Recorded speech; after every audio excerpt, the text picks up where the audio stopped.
This is a paid advertisement for Visit the USA. The USA is home to many incredible experiences, from pulsing cities with avant-garde music and art scenes to Michelin-starred restaurants, barbecue joints and microbreweries. But if you're wondering where to start, the team at Visit the USA has these tips on where to find the best music, food and drink. For connoisseurs of brisket, sausage and ribs, one state rises above all others: Texas. The Lone Star State's oldest barbecue joint, Southside Market and Barbecue, has been serving up richly smoked meats since 1882. Next up, the Texan state capital, Austin, nicknamed the live music capital of the world. Whatever you like to listen to, Austin has a venue for you. Head down to its dive bars or out into the hill country for your choice of R&B, disco, soul or country. Tip 3, Western Kentucky, where bigger is always better when it comes to sizzling smoky pulled pork and whole pork shoulders. Cutting through these bold flavours, Kentucky's also one of the nation's foremost bourbon producers, with a history dating back to the 18th century. And finally, why not head west to California, a state suffused with sunshine, sea air and refined good taste. There's more than 100 grape varieties here in rolling green vineyards, where you can try the world-class wines they create. To plan your American adventure, go to visittheusa.co.uk. It's the week ending Friday the 14th of June, and this is the Week Unwrapped. In the past 7 days, we've seen Emmanuel Macron calling a snap election in France, confirmation of the death of science broadcaster Michael Mosley after he went missing on holiday, and Taylor Swift fans in Scotland dancing so hard seismic instruments could pick up their movements 6 kilometres away. You can read all you need to know about everything that matters in the Week magazine, but we're here to bring you some stories that passed under the radar this week. Big news not making headlines right now, but with repercussions for all our lives. I'm Olly Mann, and let's unwrap the week. And joining me today from the Week's digital team is Jamie Timson from the Week magazine, its assistant editor Leif Arbuthnot, and we welcome back book reviews editor for the International Affairs Journal, Mariana Vieira. And I need to ask, as the Euros are kicking off tonight, Scotland versus Germany, and two of you are joining us from Scotland, what is the atmosphere like, and will you be watching? Mariana. It's incredible. I'm so excited after watching the Aaron Brew ad. If you haven't yet, it's just a brilliant work of art. So I hope that they're right and that we're going to win. And do you have split loyalties, Mariana, when it comes to the Euros? Forgive me, your home country's what, Portugal, is it? That's correct. I have no split loyalties. I have multiple loyalties. Are Portugal playing? Yes, they are. They are also in the tournament, so I'll be cheering for both teams. Well, let's see if it gets to Portugal-Scotland, whether you can stick to your multiple loyalties line. What a dilemma. Jamie, you're an Englishman living in Scotland. How's that? It's actually going all right because my dad was Scottish, so I end up supporting Scotland over England. But it does make cheering on Scotland in the pub with my accent quite difficult. You do have a lot of people turning around being like, what? Why is he? What's going on? So, yeah, it's at fever pitch here. I saw a Glaswegian out earlier with some Buckfast. We won't go into what exactly that is, but everyone's ready for it. We did a great episode of Answer Me This, all about that. Anyway, Jamie, you're up first. What do you think this week should be remembered for? Should literary festivals throw the book at their fossil fuel sponsors? They launched a campaign to boycott Baillie Gifford and to say to authors, you must either A, boycott these festivals and not turn up, or B, if you do go there, to use it as an opportunity to protest. And they also wrote to lots of other authors and said, just so you know, if you do speak at this festival, we can't guarantee there won't be a protest at your event. But I should say that the things they're against are, sorry, just to get back to the Omni cause for a second, fossil fuels, genocide and colonial violence. I mean, saying to an author, are you for or against genocide? I'm going to break news to you. I'm against it. Richard Osman and Marina Hyde speaking on The Rest is Entertainment on Wednesday. Jamie, they were talking about Baillie Gifford, the investment firm, being boycotted across various arts festivals. That has been big news, but there's a twist, Jamie, in your story of the week. Yes. So this week, the Edinburgh Fringe Festival announced that it will stick with its sponsorship deal with Baillie Gifford after they conducted an internal review. The Fringe CEO, Shona McCarthy, said that among the fevered environment the festivals exist in, the board voted overwhelmingly in support of maintaining the partnership. She went on to talk about how funding for the Fringe and for the arts has been decimated, and how important the money that Baillie Gifford provides. Just as a bit of background, Baillie Gifford sponsor, I mean, they're, as you say, an investment company. They sponsored 10 arts festivals and the country's leading non-fiction prize. And kind of there's differing amounts of how much money they've put into British culture over the decades, but it's also crucially an investor in Amazon, Meta, some fossil fuel companies, and the kind of issues with Amazon and Meta are to do with the commercial dealings in Israel. And Baillie Gifford say that it's basically only 2% of their investments are in fossil fuel companies. The campaigners against Baillie Gifford's involvement say that 2% figure does equate to between £2.5 billion and £5 billion. So it is some money that still goes into fossil fuel.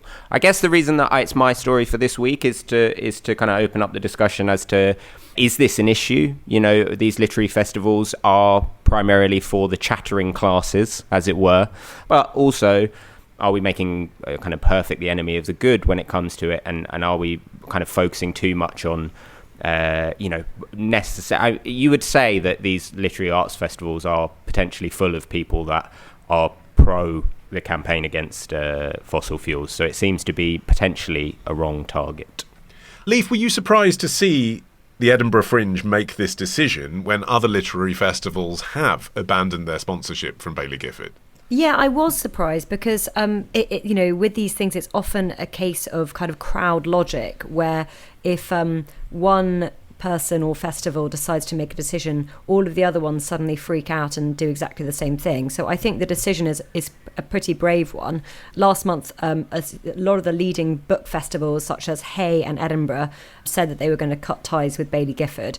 And so we're saying the Edinburgh Book Festival is separate from the Fringe. Yeah. Yes, exactly. And no one would have really batted an eyelid to see the Fringe follow suit. So I think it's a brave decision because it also exposes the Fringe to the threat of particularly vociferous protests. And those things are actually really expensive to handle. You have to kind of sometimes put in extra security. And it maybe sometimes slightly discourages people from actually attending the festival. So maybe it taps into a general sense of frustration people are increasingly have with what is seen as a kind of very loud minority of people, often who are, in their 20s or even, younger, who are kind of stomping around deciding that other people can't enjoy things that they were perfectly enjoying before. I suppose that's the point, isn't it, Mariana? If you disagree with the sponsorship of a festival, you can choose as a punter not to attend it. Should that go for the speakers as well? What do you make of the artists saying, I don't want to be part of this festival if it's sponsored by Baillie Gifford? Well, but I think that's the kind of least disruptive sort of protest that you can have, right? Is you don't want to be involved and you don't have to be involved. And that's what they've been doing before. So Nish Kumar has also decided not to participate in an event before. And I think the big push for the fossil-free books has been since August last week, when Greta Thunberg pulled out of their scheduled appearance because the event was sponsored by Baillie Gifford, and she sort of saw it as a bit of greenwashing. And so the last minute pullout had been quite a big thing in the news. But I was also thinking about whether this is surprising when it comes from the Fringe, because unlike the other festivals, the literary festivals, which are much more at risk, Fringe has other sponsors as well, whereas Baillie Gifford was not the sole, but the main or lead sponsor for the Edinburgh Book Festival. So I feel like even if the Fringe had followed, it would have been in a less precarious position. Not to mention that it does have other issues to deal with when attracting as many people as it does into town. I mean, having just moved to Scotland, I've heard both incredible stories, but also horrifying tales of renting rooms £1,000 per night. Yes. And then, which also makes it a bit more elitist in the way that it restricts access to the people that can actually afford to come into town. The other thing that we don't really talk much is whether the type of protest, like you were talking about, Olly, if it's better for people to not participate, because from the letters that I was reading, the open letters, I didn't really see a threat for disruption in case that the sponsorship went ahead. And it was never a boycott to end the collaboration. It was to encourage the use of the working relationship between the festivals and Baillie Gifford to divest further. I mean, it snowballs, though, doesn't it? And Jamie, this is an irony that was pointed out by Howard Jacobson in an article he wrote about this in the New Statesman this week, which was Nish Kumar isn't actually an author, is he? He pulled out of the Hay Festival, which he was supposed to attend as a comedian, to be on a Radio 4 panel. And it's an example of how festivals need to diversify into celebrity to get people to come to their festivals to hear the writers and artists who otherwise don't attract enough of an audience to make it commercially justifiable in the first place. So this whole scenario really shines a spotlight on arts funding, doesn't it? Like, without the sponsors and celebrities, these things cannot make money and cannot proceed anyway. Yeah, definitely. And I think you either go down two tracks and you either say it's a completely commercial entity, in which case I think, from my perspective, I think you should be allowed to protest a commercial entity. You should be allowed to push for a boycott. You should, you should say, if Nish Kumar or Charlotte Church was another one who pulled out, if they don't want to attend, well-known author, because it doesn't, it doesn't fit in with their worldview.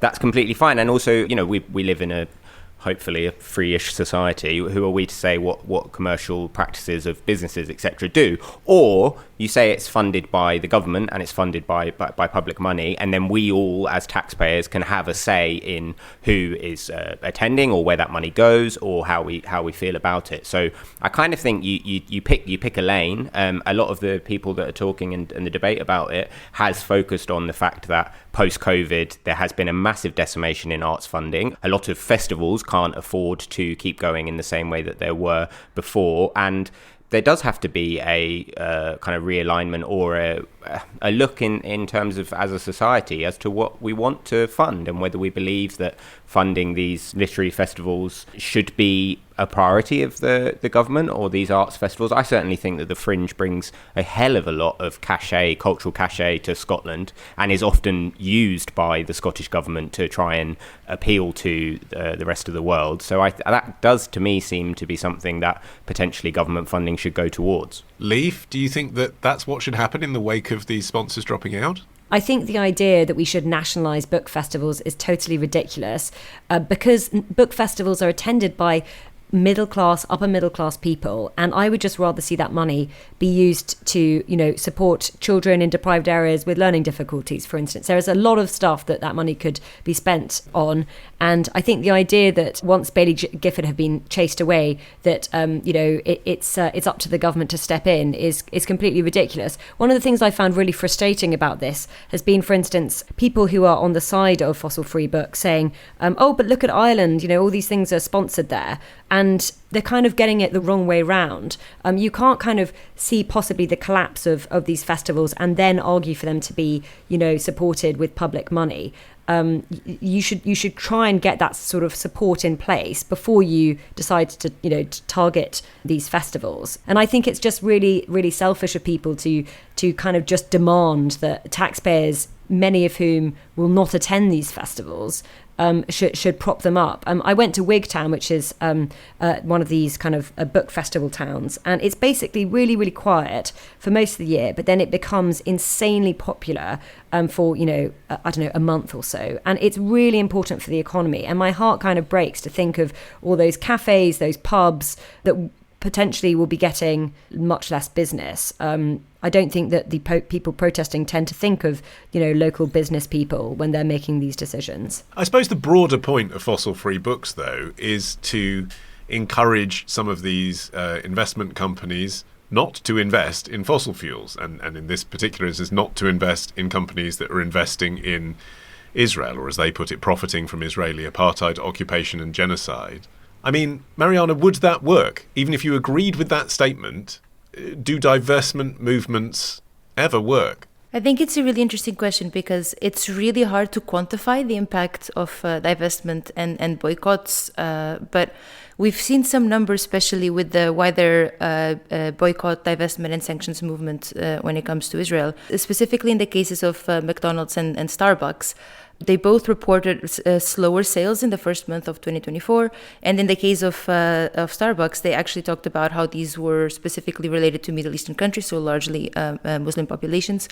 And then they had a very specific case in Morocco where the stores for Starbucks were closing permanently due to low demand tied to the ongoing boycotting campaign against the company, which was reported by the local media outlets. So they closed 18 stores. And they were reportedly targeting Western brands that shared apologetic posts about the Israeli war on Gaza. So you do see some sort of impact. It is quite a big idea of symbolism and solidarity. And I do think it has an overall purpose to serve, even if it is the fact that we're talking about it right now on the podcast, which could have otherwise gone under the radar. And similarly, I was reading about how even for the fossil-free books, they had a 2016 campaign when they asked authors to start getting paid for appearing at festivals, whereas until then they were expected to appear or perform for free. And that was also very successful, and they are now usually offered some sort of compensation. So there's, I think, not as much harm in trying, and I really think I would emphasize the fact that please read the open letters, because it's so different from what I was reading in the outlets in the media as to what they were actually asking for. And what Leif was talking about, the local businesses, I was reading the specific statement from I Am Loud Productions, which run the Grand Slam for poetry in Edinburgh and everything. And they were firmly standing with the open letters and talking about solidarity with causes such as environmental destruction and human rights abuses. So to what extent they have an impact is hard to measure, but it's like this saying that we have in Portuguese about witches, which is, I don't believe that they exist, but that they are there somewhere. To what extent is solidarity meaningful, though, do you think, Jamie, when it comes to a subject like Israel-Hamas? Because, you know, as Marina Hyde was saying in that clip, no one's going to say, I support genocide and colonial violence. But, you know, what we're talking about is an investment firm that backs global companies that have investments in Israel. You know, supporting an Israeli university or an Israeli startup is not the same as literally funding the army, is it? No, I think there is obviously degrees of difference. I think the key point that Mariana was talking about there is about awareness, and the kind of greater awareness that you have about where money is going and transparency when it comes to the flow of money. To use an example that I remember is like soda streams, for example. People talked a lot about soda streams and the company being involved in Israel, and I wouldn't have known that about soda streams if it wasn't for the things like BDS or the boycott divestment arm of things. And in general, I kind of have that thing of like, we can talk about how annoying protests are or how frustrating it is for like local businesses that these protests are being done by young people that don't have a say in or don't really know what they're doing. But ultimately, what do we have in this society? What way do we kind of have a way of making our voice heard apart from through protest and boycotts? This stuff is going to happen. Baillie Gifford, this is not going to make one bit of difference to Baillie Gifford's investment, its bottom line, anything at all. Apart from potentially when you hear about it, someone might be like, oh yeah, Baillie Gifford, aren't they involved in this X, Y, and Z thing? And then you can talk about it in this scenario or whatever. I just think as a society in the UK, we're too hot to try and slam down on protests and protesters and young people trying to get their voice heard. And the UN Secretary General, Antonio Guterres, has called for fossil fuel ads to be banned. What do you guys make of that, Leif? One of my issues with this idea that we shouldn't be at all invested in fossil fuels is that we don't have the infrastructure to not rely on fossil fuels. If for instance, there were amazing electricity charging, sort of points all over the country, and our grid had been updated, I would have sympathy for the idea that we should just not ever think of fossil fuels again. But the country is laughably unprepared for, net zero 2050. It's just not happening at the moment. And so the idea that we should just, turn away from those things and live in a sort of never take any flights, only buy at farmers markets where local veg has been grown by a nice farmer who uses organic methods is a total joke. And I sympathise with Jamie actually. I spent a lot of time in France, and they have a much more kind of restive public culture, lots of protests. I really approve of that. Like the idea that we haven't had big protests about the cost of living, which seem to be so much worse in the UK than some of our neighbouring countries, is a bit depressing. But I think that the sort of strop people are having about fossil fuels is kind of disconnected from reality. Unfortunately, I wish that we were in a greener position as a country, but we're not. I wish that people would instead, rather than protesting about Baillie Gifford sponsoring some literary prizes and festivals, I wish that they would actually try and get some of our infrastructure updated for the change that we badly need. Okay. Mariana will be coming to you after this ad break, which I should warn you is dynamically inserted. So I've no idea what ad you're about to hear. It might be for a fossil fuel company. If so, we're not trolling you. That's just capitalism and algorithms. Okay, here goes. This is a paid advertisement for Visit the USA. The USA is home to many incredible experiences, from pulsing cities with avant-garde music and art scenes to Michelin-starred restaurants, barbecue joints and microbreweries.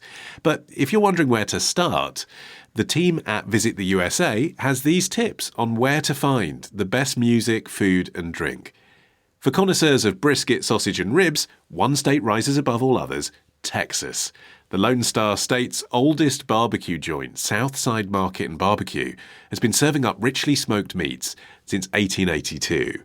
Next up, the Texan state capital, Austin, nicknamed the live music capital of the world.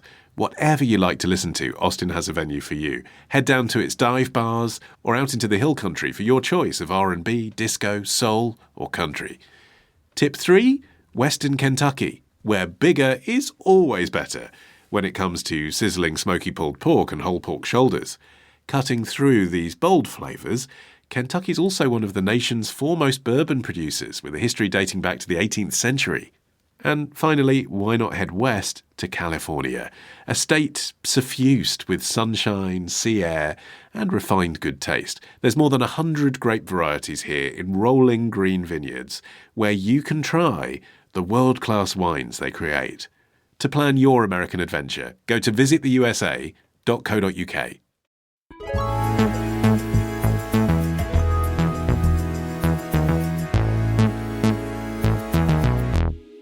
All right, Mariana, your turn. What do you think this week should be remembered for? Will this plane crash also kill politics in Malawi? The search and rescue team has found the aircraft near a hill in the Chikangawa forest, and they have found it completely destroyed with no survivors, as all passengers on board were killed on impact.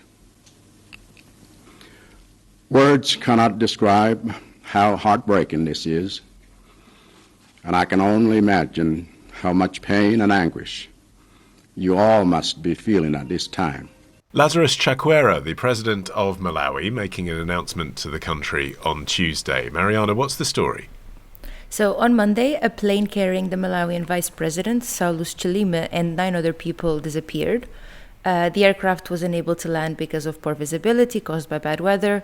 The pilot was instructed to turn back, but within minutes, the aircraft sort of disappeared from radar. So a big search and rescue mission was started, and then on Tuesday, President Chakwera, that we just heard on the clip, confirmed that the wreckage of the plane had been found and there were no survivors. The vice president was on his way to attend the funeral of the country's former attorney general, and the airplane crashed into a hill near a forest in a northern town of Mzuzu. Yeah. What will be the significance of his loss, Mariana? So obviously it is a sad time for any country to lose a national leader like that. Chilima was in a sort of coalition with the president, so they came from opposition parties, and they had formed a coalition in 2019. However, this coalition was actually coming to an end in 2025. They were having new national elections, and the vice president was expected to bid for the presidency. So they could have switched, effectively. If they wanted to. Or I think the idea was that he would try to run on his own. So obviously with the death of the vice president, there will be a sort of rethink, perhaps, of the alliance. Jamie, what was the Chilima-Lazarus coalition like? Were they effective? Yeah, so I mean, it's an interesting one because you don't often hear of political rivals coming together. Actually, specifically, the election that Mariana mentioned in 2019 arose with an accusation of corruption from Chilima to the president, Mutharika, of corruption. Then he joined forces with the current president, Chakwera, to kind of apply to the judiciary to overturn it. Chilima was seen as a politician that had a kind of special connection with young people. It seems like very convincing in his demeanor, fashionable. He was the kind of future hope for Malawi, particularly amongst the young. I mean, it is obviously a big loss, but recently in 2022, he himself was arrested over claims that he'd received money in return for influencing the awarding of government contracts. We've talked a lot about corruption in parts of Africa, and it comes up again and again. Chakwera and Chilima had something of a falling out after Chilima. So Chakwera is the president after Chilima was accused of corruption. Because of the constitution, basically Chilima couldn't be removed. So it wasn't a foregone conclusion that he would win in 2025 at all. People felt quite disappointed and let down as far as I can tell. I mean, you like reading into some of the murkier parts of the internet, Jamie. Presumably there are those who suspect foul play here for the reasons you just outlined, even if that's not justified by anything evidence-based yet. I mean, I presume so. I think at the moment it seems like it was there wasn't any foul play, and probably potentially we would just never know. I think what is interesting is that Mutharika, who was the president between 2014 and 2019, who Lima accused of corruption, and he is going to stand and said last month that he would stand to come back and try and unify Malawi. So we could end up in a situation where a previous leader back into power, which is not surprising in these areas of the world. I mean, Leif, it's weirdly hot on the heels of that helicopter crash in Iran last month in which their president was killed. That got a lot of coverage. Why are we not hearing so much about this? I think it's a reflection of kind of geopolitics. Iran is really at the center of our thoughts at the moment because of what's going on in Israel and Gaza. Obviously, Hamas and Hezbollah are sponsored by Iran, whereas Malawi feels extremely far away and not especially relevant. And also the way in which the crash happened in Iran actually reflected the history of sanctions against Iran, because Iran has been relying on quite ancient machines and aircraft because of all the sanctions against it, and so and often pilots in Iran fly without safety checks, and the parts of the machines can be quite old. Whereas in this case, this was a flight that seems to have come down possibly because of bad weather. It was extremely foggy. I mean, the investigation hasn't yet exactly revealed what precisely happened. I hope that they find some kind of black box and we can understand exactly what happened. But essentially, this is it just reflects the slightly sad state of things for Malawi, where no one really thinks about Malawi, even though Malawi is having quite a tough time economically. Yeah, so from that point of view then, Mariana, why is this your story of the week? It's a tragedy, obviously, for his supporters and for people in Malawi, but actually for the reasons Leif just said, if they're geopolitically insignificant compared to countries like Iran, why does this matter for the rest of us? I think it's a good way of questioning why we only look at things that are geopolitically significant, because in a way, the story that Jamie was alluding to is something that we don't really talk much about, but the country was very much on a high. We don't talk about the 5 court judges who actually considered the election in 2019 to be rigged. They ended up getting a prize at Chatham House for their efforts. The country at the time was considered a beacon of hope. They was declared the country of the year by The Economist. And sort of like all these positive streaks don't really get talked about much. The fact that they had the sort of like the coalition government. And the other thing I was thinking about is that if the plane had not crashed, I would have not looked into it, and I would have not realized that Malawi had declared a state of disaster earlier this year because they have an impending food crisis for which the only solution they really have right now is to import and to rely on foreign aid. But if the foreign donors are not really aware of what's going on in the country, then there is not much that can be done to prevent an impending catastrophe at the end of the year. Okay, talk to us about that then. What is the impending catastrophe, and what should foreign entities looking at Malawi as a result of this spotlight be thinking? So, as I was saying, the government has declared a state of disaster in March alongside Zambia and Zimbabwe. This has to do with the impacts of back-to-back climate disasters. They have deepened the poverty of subsistence farmers. Malawi was hit by Cyclone Freddy, which is the strongest tropical cyclone ever recorded. The cyclone struck Malawi twice, and they basically had 6 months worth of rain within, I think, 6 days. So lots of the more than 2 million farmers lost their crops, and then the country was then hit by the drought brought on by the El Nino weather pattern, which has affected their harvest of maize. So essentially, maize is the staple food grown by the households in the country. They usually produce 3.5 million tons. This year, they're at 2.9. So there's a huge shortfall. There's no way that they can produce enough.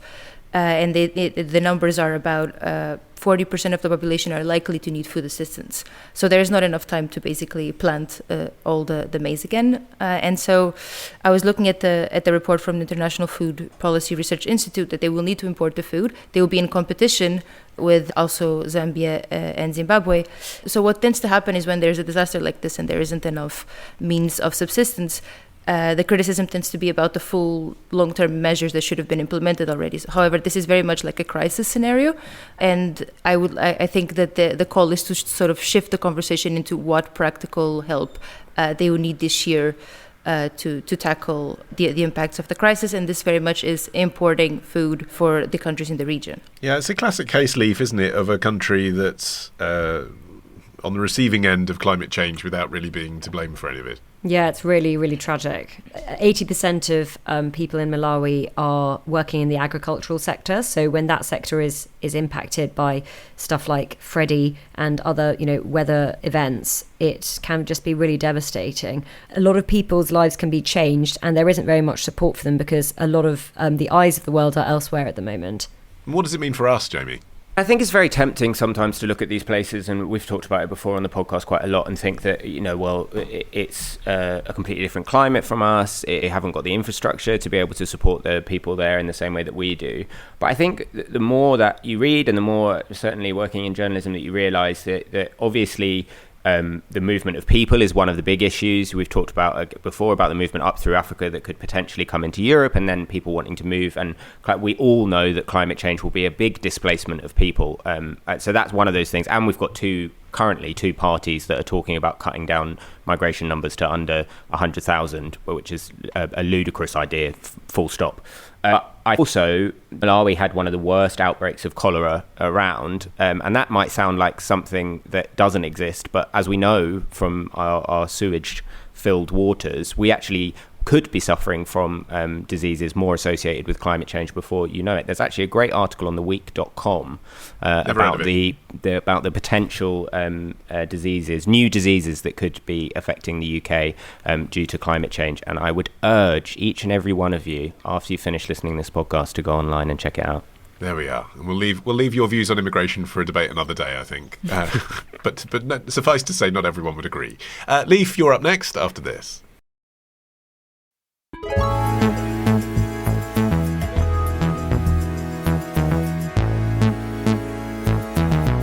Leif, you're finishing the show. What do you think this week should be remembered for? Weirdly cold weather. Thanks for joining me for this week ahead weather forecast from the Met Office. At times it will look like the middle of June, but for most of this week it won't feel like the middle of June. Certainly the start of the week on the chilly side. This low pressure brought some wet weather across the southeast on Monday morning. That's clearing away. High pressure is nearby, but we're kind of between high and low pressure, which means the air is coming down from the Arctic. Hence the chill. It is going to be feeling pretty fresh, certainly for the next couple of days. We've never done the weather on this podcast before, Leif. I feel like we should be doing travel news after this. I've taken us to new lows.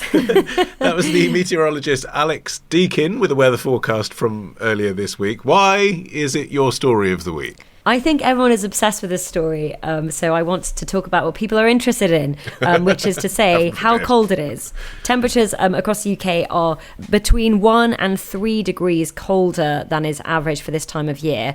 And it looks like it's going to stick around for a bit longer. And it's apparently because we heard a bit in that clip, but we are under the influence of this kind of cool air that's coming from the north, and it's making sure that temperatures are depressingly cold. It feels more like autumn at the moment, in my view. It does. I've noticed it myself because I insist on wearing short sleeves and shorts from kind of April onwards, and it still has I've actually not been put the hot enough. heating on. Yeah, I've got the heating on right now. Deeply embarrassing.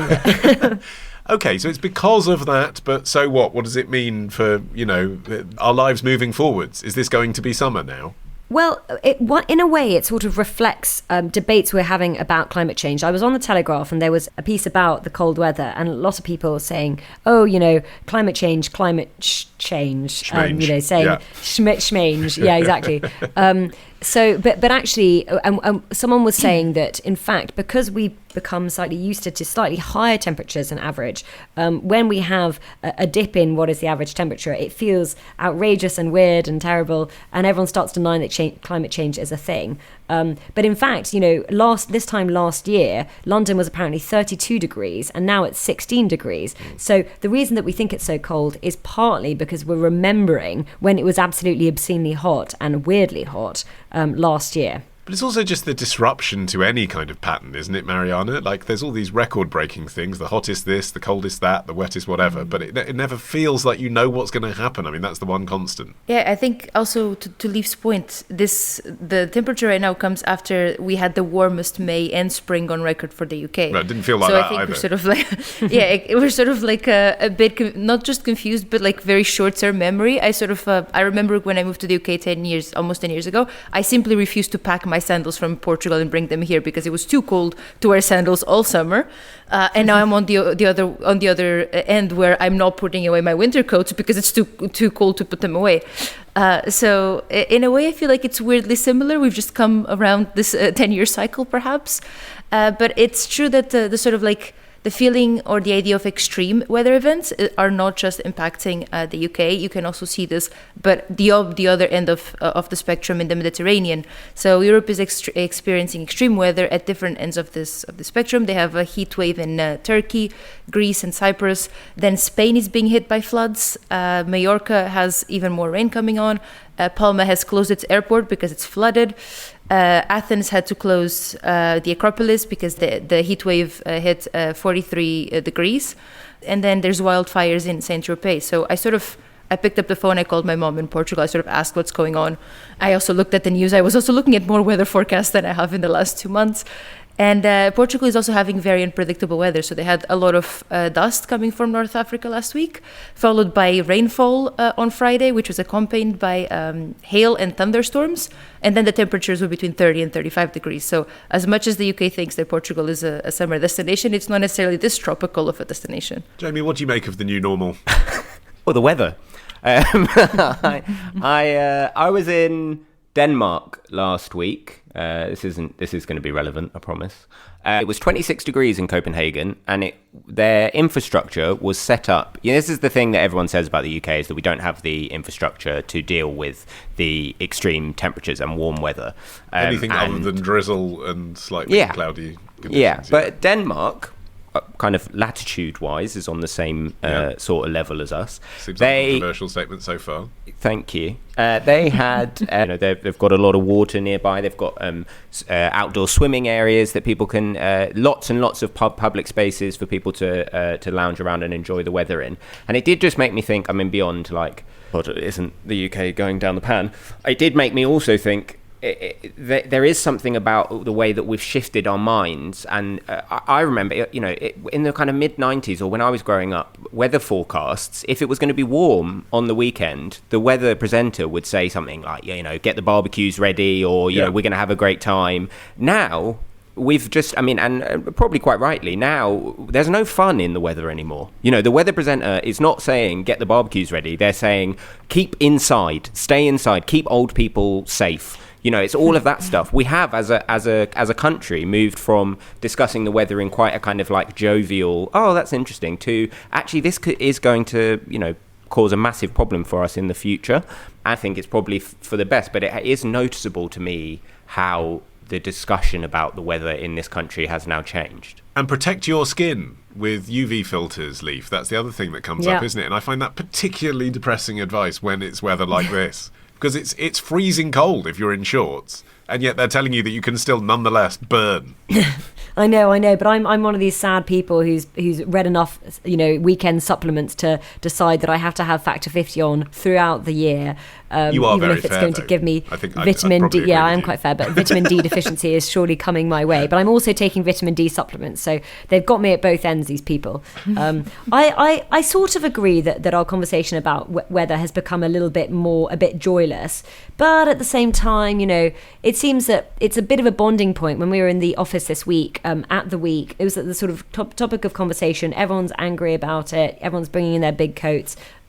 So while there was a very funny piece in the Telegraph which was asking, has the Met Office gone woke? Because it was sort of accusing the Met Office of gaslighting the country by saying that May was the warmest on record. Because obviously, as you alluded to, Ollie, it didn't feel that warm. It felt extremely wet and unpleasant. But at night, temperatures were quite high, apparently. And also, just generally, the temperatures were fairly high. So, I still have faith that we can talk about the weather in a jovial, non-depressing way. But maybe I'm not. Maybe I'm talking to the wrong people. Okay, so it all sounds pretty gloomy, but is it scary, Leaf? Is this what climate change is going to look like for us? It's just a bit colder. Yes, it is a little bit depressing. I remember hearing about climate change when I was in my teens and thinking secretly, like, ooh, a little bit warmer in the UK. That doesn't sound quite so bad. Sounds so bad. I know. We all used to feel that, and now we have to be guilty for feeling that, or even thinking that. Yeah, but the consensus seems to be kind of gathering on the idea that Britain is going to become wetter, which is really not what anybody needs. There was also quite a sort of disturbing study that came out last year, which actually had me dreaming about it. I was that disturbed by it, which was to do with the Gulf Stream. Now, the Gulf Stream is not the jet stream. The Gulf Stream is the system of warm ocean currents that bring warm water north towards the sort of North Pole, where the water then cools and sinks. And this study last year found that it could collapse as early as 2025. And if it did collapse, it would mean that temperatures in Europe would drop by 10 to 15 degrees. So in the UK, we'd be having something much more kind of Russian type weather. And so that's a sort of scary weather related story to be looking out for. But it's worth saying that as good a study it was, that it's not in any way definitive, and that we shouldn't sort of panic and start installing the kind of infrastructure to deal with that just yet, because it's not clear that that's actually going to happen. We are going to adapt, though, aren't we, Jamie? We're going to have to. This sounds like a pedestrian thing to say, but, for example, I now carry my umbrella with me, 365 days a year. Used to be in the summer, you would put that away. Yeah, I the whole winter wardrobe, putting your winter clothes away. You're wearing a chunky knit now. I'm wearing a chunky knit. And so I do think.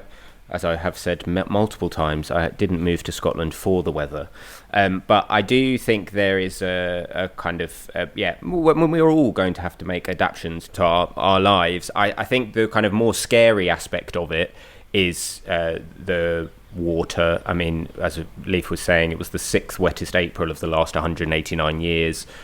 The UK doesn't deal with flooding very well, and I would hazard a guess that we're not going to put the money in anytime soon to climate protections. It's not wonderful. To take you back to your earlier multiple loyalties question, Mariana, climate-wise, would you rather be in Scotland or Portugal? As I was saying, I'm really confused. I think at least Scotland, you get sun and rain during the same day, so you get a bit of variety, but it's just normal rain. In Portugal, there's a bit of dust from North Africa, but then thunderstorms going on, and I don't want to be in a thunderstorm with 35 degrees. I simply do not possess the right wardrobe for whatever this combination is right now. I don't want to be out. I would like to be at home, but I think one of the results is that whereas when I moved to the UK, everyone talks about the weather as a starting for a conversation. In Portugal, it used to be, it's sunny today like it was yesterday, like it will be in 10 years. Sort of like it's now it's sort of like, well, it was sunny yesterday, tomorrow there's going to be a rainstorm, and the next day it's going to be something else. It's just I think we're sort of importing the conversational aspect of the weather, which I am much more used to in the UK. Yeah, me and my kids have put up an inflatable hot tub for this summer, and can I just say it's the perfect weather for that, because you get warmed, whilst you're sitting in the cold atmosphere, but also long days and sunshine. Probably not so good for energy consumption leading to climate change, though. You can follow this show for free. You can get every episode as soon as it's released. Just search for The Week Unwrapped wherever you get your podcasts, even if you're in your hot tub at the time, as long as you have a waterproof phone. Just tap follow. You can also get 6 free issues of The Week magazine with a trial subscription when you go to theweek.co.uk/subscribe. My thanks to Jamie Leaf and Mariana. I've been Olly Mann. Our music is by Tom Morby, the producer Ollie Peart at Rethink Audio. And until we meet again to unwrap next week, bye-bye.